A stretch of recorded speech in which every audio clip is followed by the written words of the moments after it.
Hello, everybody, and welcome to the Desana Podcast. I'm Michael, one of the co-founders and the CEO of Desana. I'm very excited to be launching a podcast in Desana. We've been very lucky to be working very closely with some very amazing people in this industry, the workspace and real estate industry, including present company. Hello, Brian. Hi, Michael. How are How you? are you? I'm Oh, doing good. yeah, Up good, and good. peppy this morning. Yeah, you've been on calls back to back all morning, and it's only 9 a.m. in San That's right. Francisco right now. That's right. West So Coast joys of people on the East Coast and in Europe that want to have a chat. yes, but I'm sure a lot of people in this industry can completely sympathize with Yeah. that. Thank you for joining us. Today, the topic is in-person moments that matter, Brian, which is it's a catch-all for this industry. I think we've gone broad, but it's something that you've done a lot of. You've done some consulting on, you're speaking to a bunch of companies about their programming around this. And I'm excited to be talking to you in particular about this topic. You've done some writing on it publicly. So yeah, excited to be digging into this. The podcast is giving a bit of a platform for folks like yourself, Brian, to share best practices and talk about the right now of work. So purposefully, we've not used the word future anywhere. There's a little bit of people are getting a little tired of talking about the future. So excited to talk about this topic and some of the things you've been hearing on the ground. But something we must plug before we go any Absolutely. further, Brian, is our in-person moment that matters on the 7th of November in San Francisco. So Brian and I met a few months ago and we've been scheming, Brian, behind the scenes to pull together a half-day workshop. It's Yeah. focused on bringing together senior real estate and workplace leaders, and we have been extremely lucky. And It's a great honor to be working with the folks that have agreed to contribute to the event. What the workshop's focused on is extracting some of the best practices in the room, facilitating. Brian, you did an amazing job previously running these kind of workshops, and you can maybe talk about a little about Yeah. that in a second about what you'll bring out in the room. But the people that we're very lucky to be hosting: Tracy Hawkins, VP of Real Estate and Workplace at OpenAI; Alison Vent, VP of People Operations and Global Head of Virtual First at Dropbox; Blair Kravitz from Square; Molly Sands from Atlassian; Kellyanne Doherty from Mr. Cooper, and a few other very exciting folks that we're speaking to in the pipeline there. So it's amazing to have this quality of people in the room, and to have you, Brian, through the room and get the most out of these peers being together. Maybe tell us a little about what you'll focus on in that. Yeah. I love these kinds of events because what you're doing is bringing peers together from across different organizations that are grappling with similar problems, putting them in a space that's Chatham House rules, meaning you can share with each other what you're really working on, what your challenges are, what's working for you, what's not, and not worry about it's a press event that's going to get broadcast to the world. So it gets very real. I'm going to do a little bit of conversation around latest research and trends. We've got Molly Sands joining us from Atlassian, who does fantastic research as well. And then we've got this group of leaders already signed up for this who are fantastic, sharper than Michael and myself in a lot of ways, I'll take to that. talk on I'll take that. panels about their own challenges and what they're doing. And we'll make it very interactive. I mean, this is a workshop-oriented set of activities. So people should expect to come out of this with some new connections, some new ideas, and hopefully something that's very tactical, which is what's something you can do over the course of the next 30, 60, 90 days that will actually improve the operations of your own organization. So that's the objective. Half a day here in San Francisco, November 7th, and really Yeah. looking forward to it. Yeah, so am I. Thanks, Brian. You will share a link somewhere associated to this podcast episode. You'll have us badgering you all publicly about joining, but the some of the people that have signed up are it's an incredibly high quality room, and yeah, excited for us all to be in the room together. So that'll be great. Brian, let's get on to the topic at hand. We've got 25 minutes and a hard stop, so let's do this thing. We met, oh gosh, it must be a year and a half ago or something, maybe 2 years ago at this point, partially to do with your background. It'd be great to hear a little about your background and what got you to what you're working on today. You've carved yourself out a very specific set of things, and you've plugged yourself into some of the world's most exciting companies on this topic. But it was Amy who was at one point the only Slack employee in, I think, the UK. Yeah. So for me to Amy have bumped Wallace. into Amy and then for her to connect us was uncertain. So that was from back in your Slack days. But tell us a little about the journey to where you are now and some of the projects that kind of got you on this path. No, glad to do that. Hey, shout out to Amy Wallace, your fellow Scots, for connecting the two of us a while back. Thank you, Amy. 25 years for me in technology, leading and operating teams, startup CEO, Google, Slack, Salesforce. And what I learned the hard way is that phrase, culture eats strategy for breakfast, is really true. So I spent a lot of time figuring out how to drive engagement in teams, because getting people aligned around objectives, listening to them in terms of what it takes to solve complex problems, and marching in common direction is really what makes the difference between your success and failure as a business. So did that for a long period of time, always had a research affinity. And so in 2020, worked with Christina Janzer, Helen Cupp, and Sheila Subramanian to start up this thing called Future Forum, which was a research-driven organization focused on what can we learn during and post-pandemic around what's actually driving people's happiness at work, productivity at work, organizational performance, and all the rest of it. And what I do today stands on some of that research and work that I do with other organizations, largely advising bigger companies who are grappling with, we did a mandate and it didn't really work out. Now what do we do? Or we let 1,000 flowers bloom and individual chaos is reigning. We have a different problem. And neither one of those ends of the spectrum is really healthy. So how do you find a healthy path forward in terms of balancing out team performance, engagement, belonging, and culture in an organization? And that's what I'm up to today. Amazing. Yeah. And offline, you're maybe able to share a tiny bit more detail, but what's been interesting, Brian, is some of the threads that are coming out. There's some really strong themes Yeah. in that. And we've been reading some of your public articles on the importance of purpose and the importance of in person. Actually, I think this is something that the narrative is very polarized. It's all out or all in, and especially with the headline that came out recently about Amazon. I think it was yesterday, was it? Yep. Amazon returning fully to office. It's a bit of a side point. I had lunch yesterday with, say, a senior real estate leader at a 3,500 person technology company, public company. And I asked him, what are you seeing on the ground? Are you seeing more centralization? Are you seeing more? Are you still skewing towards distribution? And Yeah. for what it's worth, his comment was they've had 2/3 more applications for jobs this year than last year.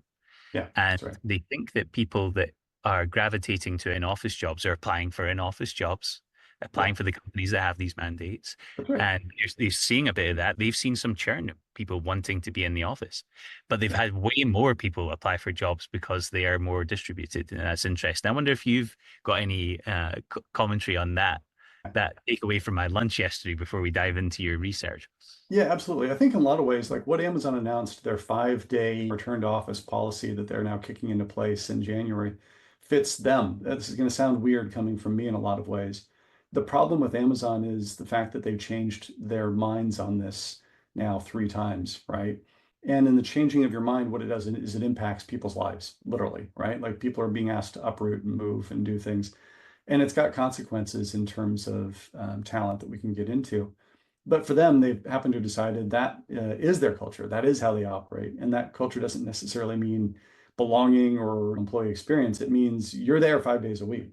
And there are people for whom that's a fit, and they will find those people. The vast majority of people, though, don't want 5 days a week in the office. There's a much greater chunk of the population that wants something in the middle. And so for a lot of organizations, this is a recruiting opportunity, right? So for startups, it's an opportunity to go and cherry pick off highly talented people from Amazon. And bluntly, for Microsoft, which is also in the Seattle area, the difference between 3 days a week, 2 to 3 days a week, which is what most people want, and 5 is part of it. The broader challenge in this whole concept around moments that matter is companies haven't supported people in figuring out and made, honestly, leaders responsible in a lot of cases for figuring out what those patterns look like. I may want, like most people do, 2 or 3 days a week in the office, but if I'm coming in randomly and my entire day is jam-packed full of meetings, so I'm running around scrambling, looking for a phone booth, or I'm basically camping out in a conference room, it becomes pretty dispiriting, right? I commuted just to do this. Why bother? And so there's a set of mechanisms that I've seen really work. And this is rooted in research that Microsoft's done, but it's also research that Cushman and Wakefield has done, and Zoom has done, and Slack has done, and BCG has done. Like, everybody comes to the same set of conclusions, whether you are basically selling technology, selling real estate, which is you've got to find a way to structure this around sort of purpose-driven time together. And there's some really simple starting points for this. Too many leaders haven't just had the conversation with their own team about this and figured out, for our team, what are the right habits and standards. So I was talking with a chief people officer of a 7,000 person organization, and he did something really simple to start out. He said, hey team, I'm going to be in the office every Wednesday. I'm leaving an hour and a half open for lunch. I'm going to be having lunch in an open space. Come and join me if you want to. By the way, I'm going to put my staff meeting in the morning. And so from my team's perspective, we all want to be together, here's a good reason for doing it. And I see that time and again, if you put an anchor day out there and you put on things that matter for people, but you also realize that should be your least productive day of the week as an individual, it really goes a long way.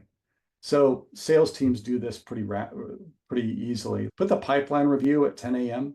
Tell people you've got a no meetings period between 11 and 1, and then do a show and tell or a training event or a coaching set of sessions in the afternoon, and people get it. The needs of different teams are going to be different, but that's just an easy starting point for teams that are roughly co-located, meaning you're all in the same area. You then get into all the challenges of like, how do we then deal with distributed teams, which we can also chat about. Yeah, that's really interesting. The timing of this lunch yesterday, we went into detail about this particular company's policy, and it's something that they found extremely effective. And the comment was that day, they don't want to have that day once a week, actually.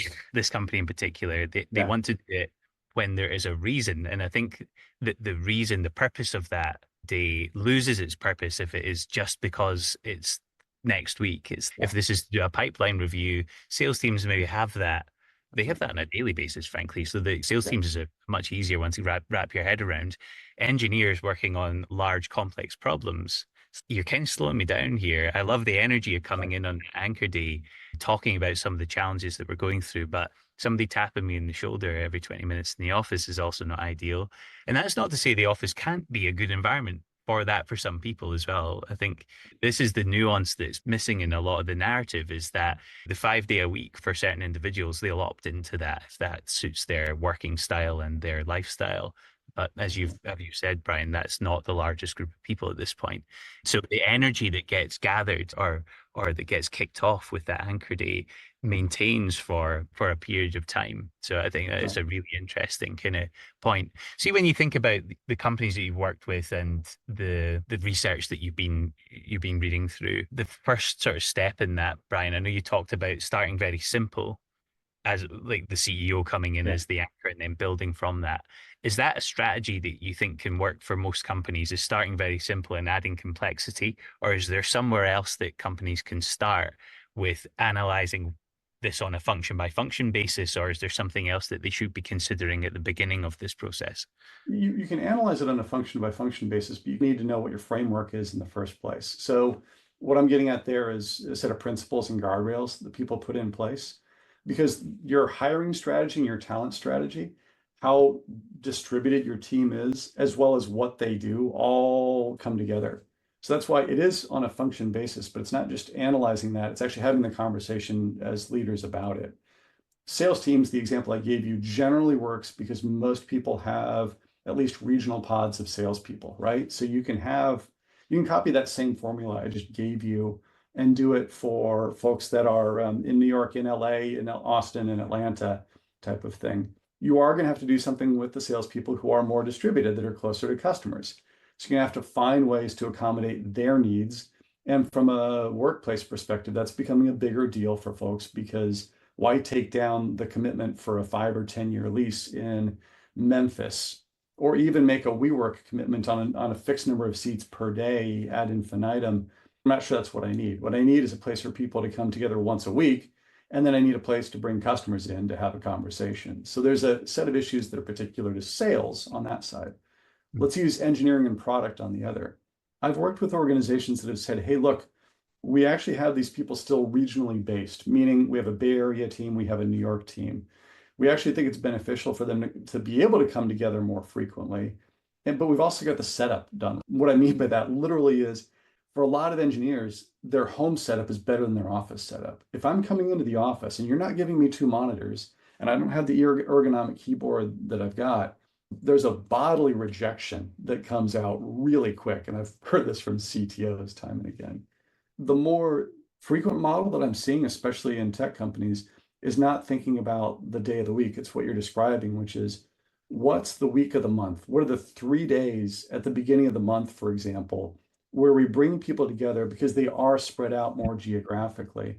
And we're doing something that's much more intentional around sprint planning, around the big project kickoff that brings together multiple disciplines and helps people get aligned on the objectives of what we're doing. How do we do last time?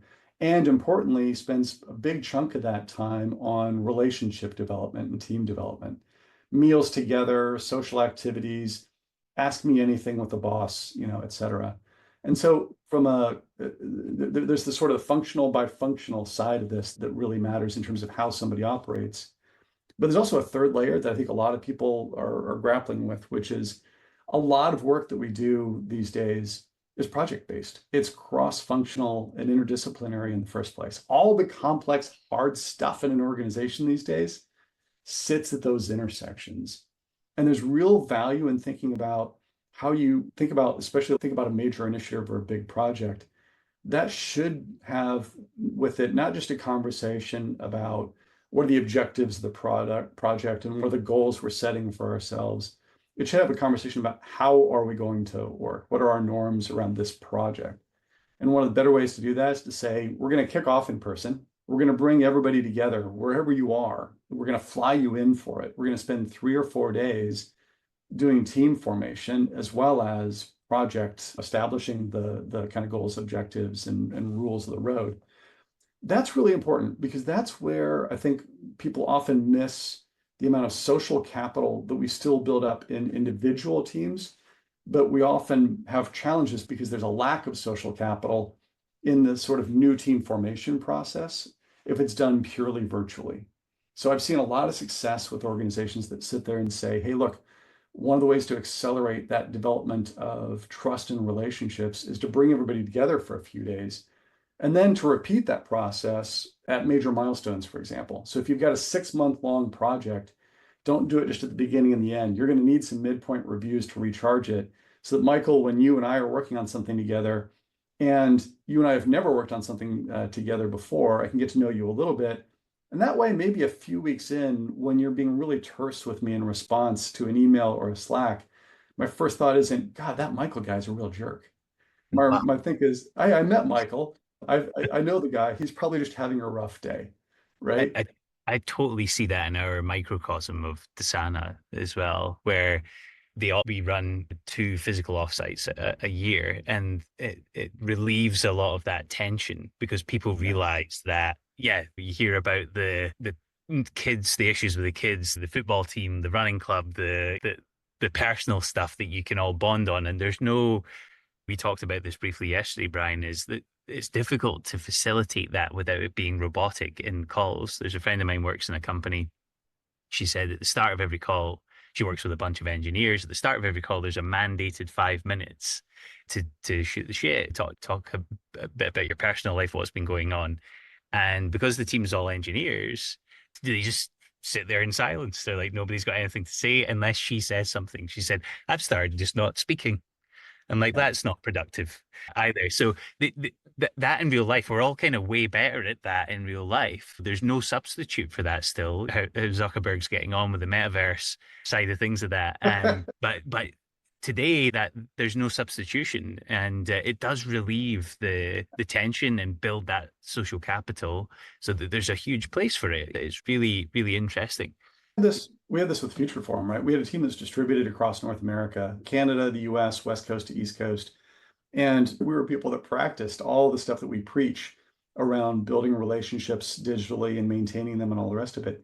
But Taryn Brim out of New York was the first person to say, hey, look, I've been working with you all for 6 months now, but it's ridiculous. I've never met you face to face. I don't feel like I know you well enough. I'm really missing that sort of depth of connection. And Atlassian's got data that's proven this out too. A quarterly team offsite, on-site, in your office preferably, goes a long way, right, towards deepening those bonds and those sets of connections. And so a lot of this comes down to you develop relationships a lot faster and more deeply if you spend concentrated time together. There's work that Zillow allowed me to publish of theirs that also says it can't be just all social, because the all social aspects are nice and lovely, but they don't get us aligned around what we're trying to do, and they don't uncover where we've got conflict across goals. There's an important mix of the two, right? You also don't want to go the other extreme. We've all been in those offsites, which is like death by PowerPoint in some hotel conference room where you don't see the sunlight all day long and you come out at the end, you're like, I don't know what I learned there. I'm just totally fried. I'm still our own offsites here. We should chat about our offsite We, format. we may want to have a conversation, but it's that, and it's hard to find that balance point. One of my favorite folks out there is a woman named Rodney Evans, who runs the Ready, who describes most offsites as being an overstuffed burrito. We've got 2 days together. We're going to do everything. We're going to do all the strategic planning. We're going to make all the decisions, and we're going to have all the socialization. And you're like, that's crazy. Let's pick one thing we want to work on together. And that one thing might just be goal alignment. How do we talk through what our goals and objectives are, whether everybody cross-functionally is aligned around them, and solve for that set of problems?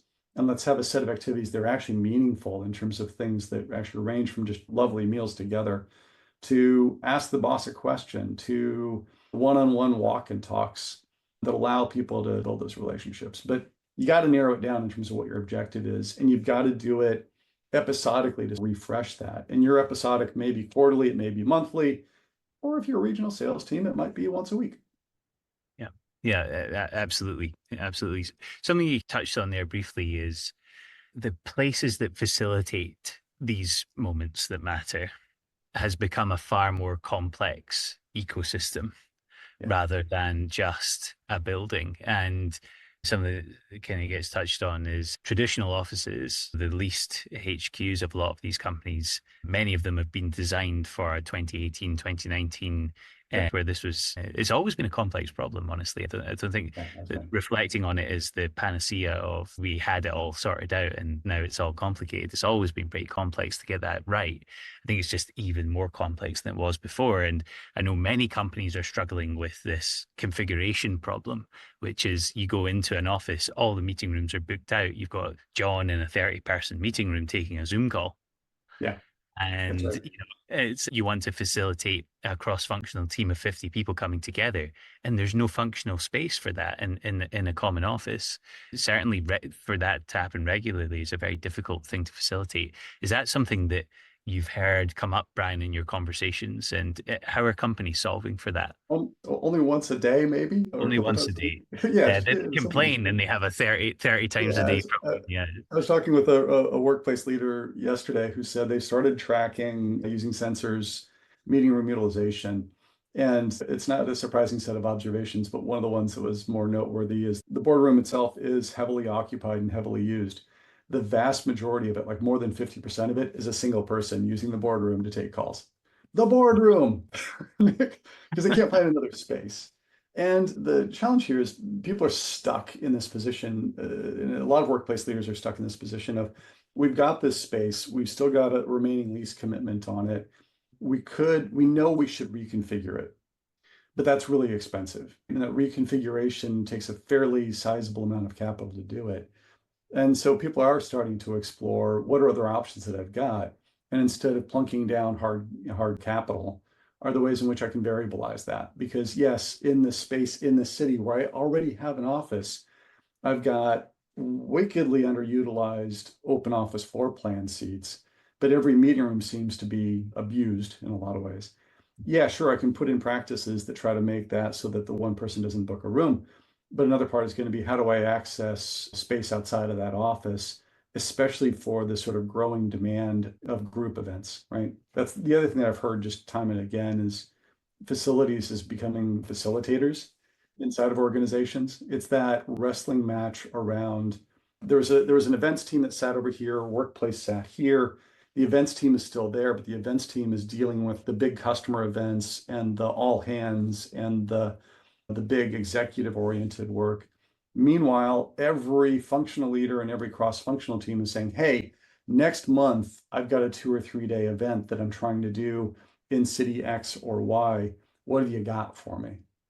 And that demand has just shot through that set of demands that and the weight that falls on workplace leaders has just shot through the roof in the past couple of years. Yeah, Because yeah, people do want to get together and we want to support them.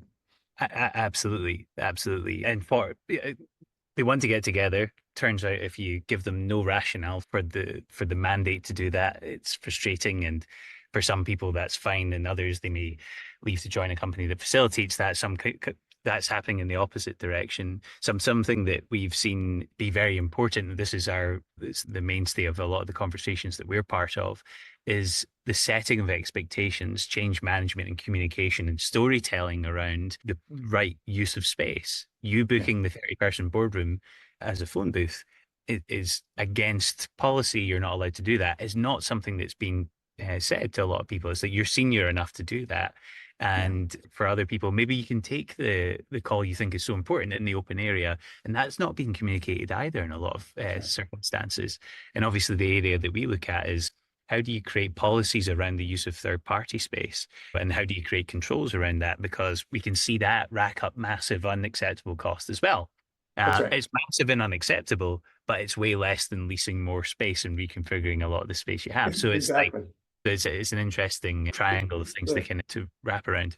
Sorry, Brian. I was going to say it's the facilities equivalent to the IT team dealing with shadow IT, right? Like individual leaders, if you don't give them a solution, are going to go and they're going to buy one on their own.